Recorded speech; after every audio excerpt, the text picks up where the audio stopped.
feel like the lighting is really messed up, but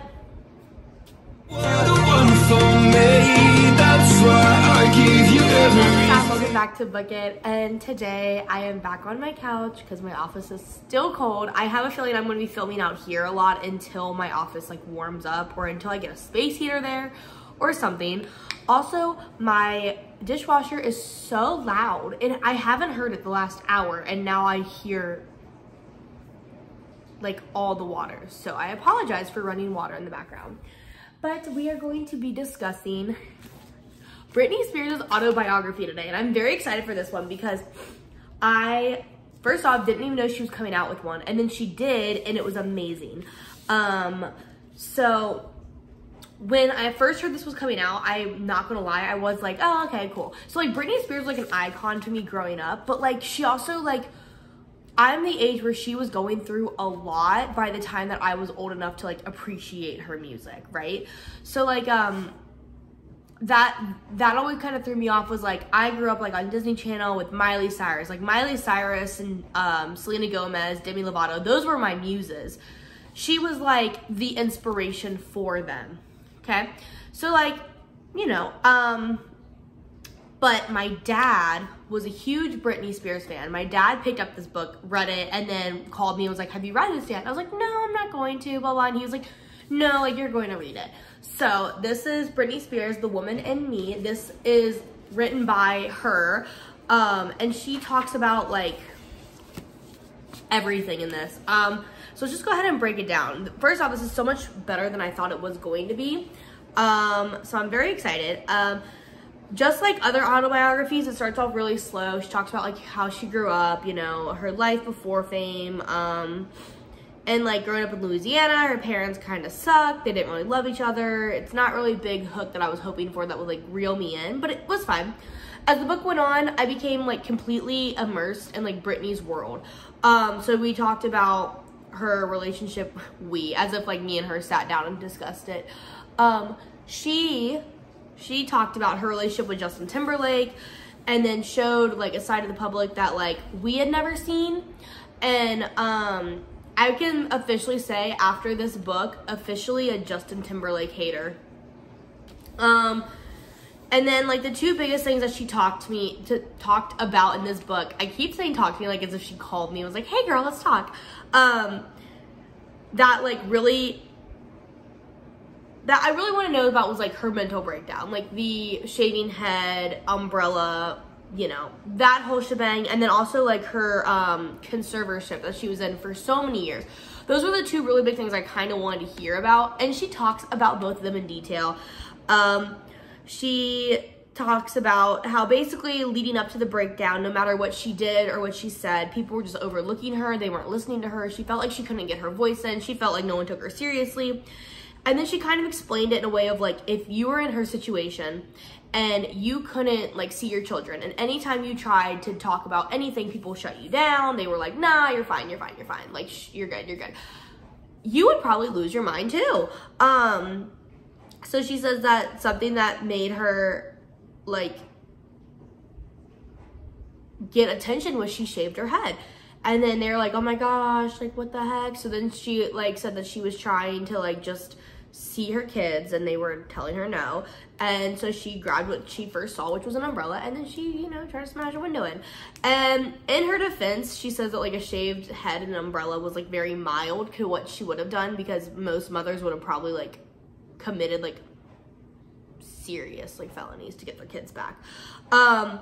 And I mean, as we all know, it's one of the most iconic moments in pop history. Like it's one of those things that like it's referenced all the time. People dress up as Halloween. Like it's a very common, popular thing.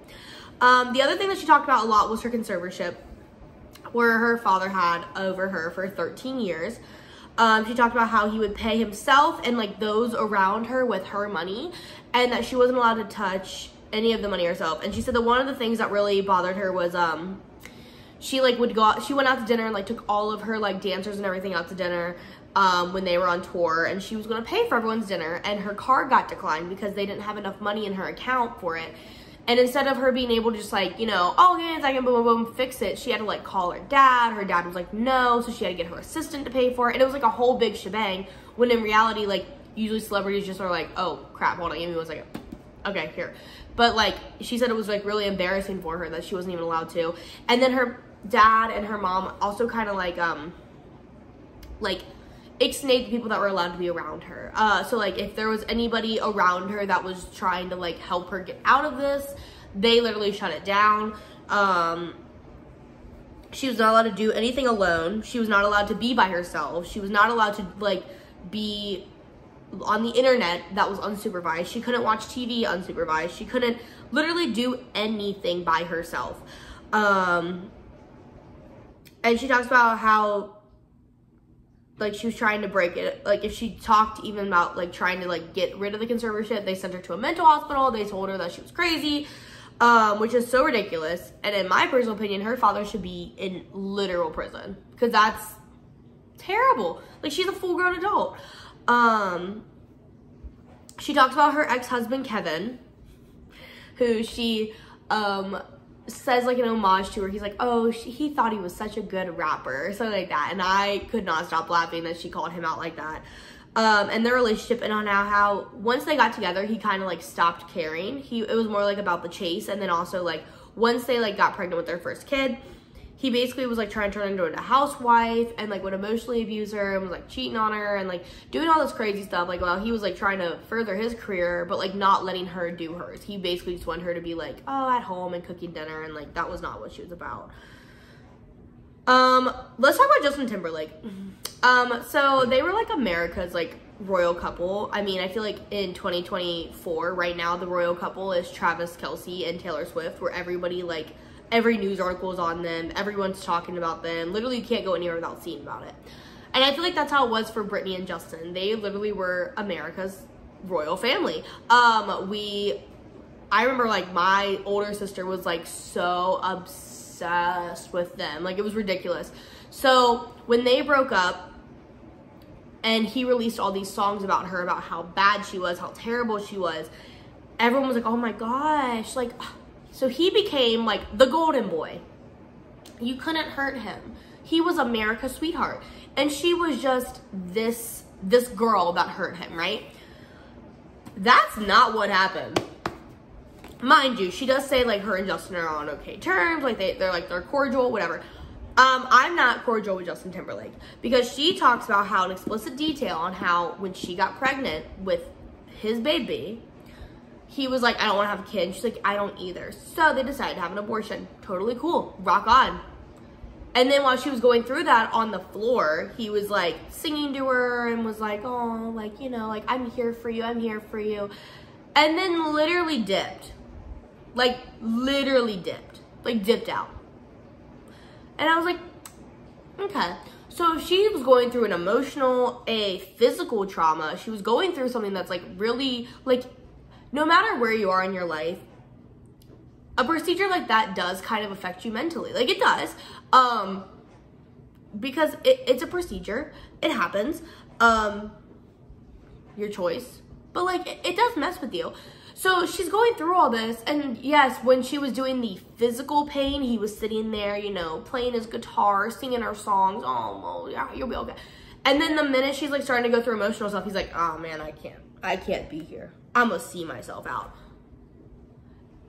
And for some reason, as a female, I just had like, it just sparked this like female rage inside of me. So mad about that. Let's talk about something happier. So she also talks towards the end of the book about the Free Britney movement, which I remember when this first became like a really big thing. It's when basically society realized that, hey, this is not right. Her conservatorship is not right. And like, she even talks about how she didn't know that it was going on, that this was such a big thing. So it was basically because of her conservatorship, everyone started the Free Britney movement. It was trending online. It was everywhere. There was like protests, there was parades, there was t-shirts, hats, balloons, like everything you could possibly think about, was trying to get Britney out of the situation, correct? And I remember it. I have a free Britney t-shirt somewhere. I don't know where it is because I've moved like 2 times since the movement, but I have one somewhere because I love Britney. And it was not okay for her to be in that situation. But she says that she didn't even know about it. And then when she found out about the movement, it made her like emotionally like, wow, because she didn't realize how important it was. And because of her fans sticking up for her, like they act like there was actually like something done about it. Like lawyers were brought in, like it was an actual like, because it was so hounded on. Because they, from her side, she'd been trying to get out of it for years, and they were like, oh, she's crazy, she's crazy, she's crazy. The minute that thousands of hundreds of thousands of people got together and were like, hey, you need to fix this, someone was like, oh shit, this is no longer it's no longer like something I can look over, like we have to do something. And she says in it how she could never repay her fans for everything they did, that they, like, no matter what happened at the end of the day, she said there's nothing I can do to ever like give thanks to that. And then she talks about how she first saw her kids after she was officially freed, and how she's like super healthy and she's so happy now and she can finally just like be herself. And I mean, we all saw that, like literally right after the Free Britney movement, like she was like on social media like acting wild, and like that's what I wanted to see. I wanted to see the wild Britney, because she was known for being wild, but then ever since her conservatorship, she's kind of been more like, you know, like more tame. Also, thing she talks about that really shocked me was Paris Hilton. So I've heard this a lot about people, that like people say that when they meet Paris Hilton, she's actually like the super nice female, and that she's actually really smart. Because she has the whole persona of like the dumb blonde bimbo, like I have money, tee hee hee, but like people are like, no, she's really intelligent, like she's a really smart girl. But I've also heard that she's really nice, and now after hearing it from Britney, she's like the 3rd or 4th celebrity that like have been like, no, Paris Hilton's like A1. So now I think I want to meet Paris Hilton because of Britney. But overall, I was really surprised how much I enjoyed this book. And to be honest, I would not be shocked if the public sees more of her in like the next couple of years, now that she's officially out, she's free. She said she wanted to take some time off and be with her kids because she finally like got them back, which is totally understandable.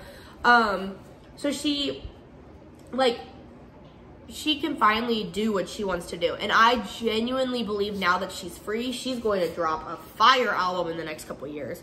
I think that she just wants time to readjust to her life, being able to do what she wants, readjust with her children, you know, really be a mom. Because that's something really important to her throughout this entire book, is how being a mom is like affecting her life. So I feel like she definitely is going to do more and not be just like, you know, hidden away. And I'm very excited to see. I would not be shocked if she changed everything without her. But no, this book, really good. I recommend it to anybody, autobiography wise. This is my first autobiography of 2024, so very rock on for that. I actually think that it's funny because my first autobiography of 2023 was Jeanette McCurdy's I'm Glad My Mom Died. And then this one is about the conservatorship and about Britney Spears. I feel like just 2 iconic women back to back. So I'm very excited. Overall, I give this book a 5 out of 5. This book is literally 5 stars. It's amazing. It's going to go right on there on my YouTube with the other 5 stars. It's going to sit on my Goodreads, linked below, for 5 stars. So literally, like, this is, I recommend this book to anybody. Read this book. But yeah. I think that's it for this episode of Book It. We did the Britney Spears, The Woman in Me, which I'm super excited about.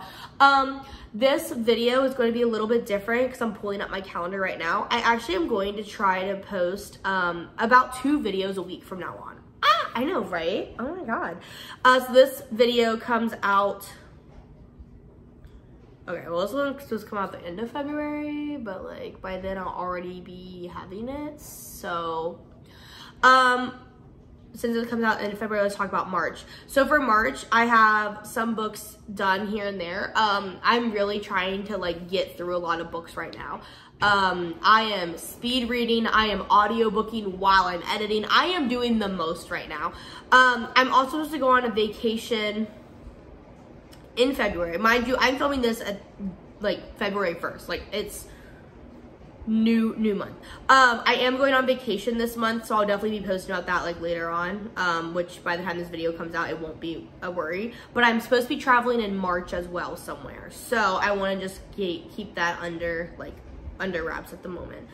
But that's it for the current present.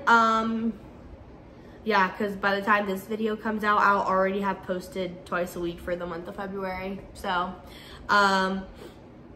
yeah, so for the month of February, I'm gonna try to post 2 times a week. There's 1 week I have 3 videos prepared, but that's about it.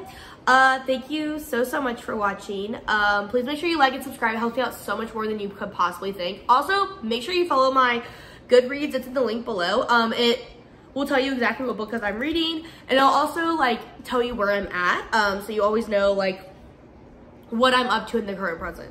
But yeah, also please like leave me like a comment of like what books you want me to read next. If you have an audiobook, if you have anything like that you want me to read, I will gladly read it just for you. Even if it's one person, I'll read it for you. But thank you so much for watching, and until next time, bye.